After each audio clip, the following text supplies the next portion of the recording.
Hello everyone, welcome back to another video of Code with Xten. In this tutorial, we will show you how to create an animated Netflix logo using HTML CSS. You should see the Netflix logo smoothly transitioning from red to black and back again. If you are new here, don't forget to hit that subscribe button and turn on the notification bell so you'll never miss an update. Let's get started.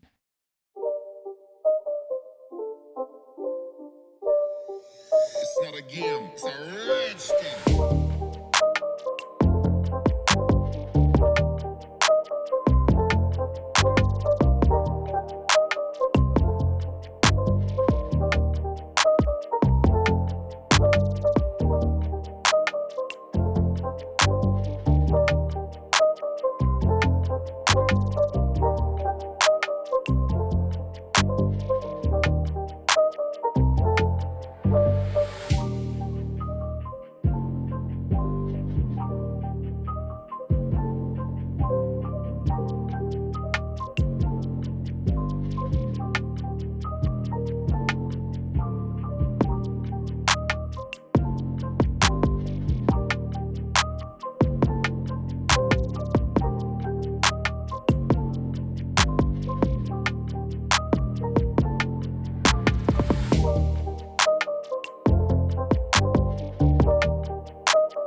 It's not a game, it's a rich thing.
not a game, it's a rich thing.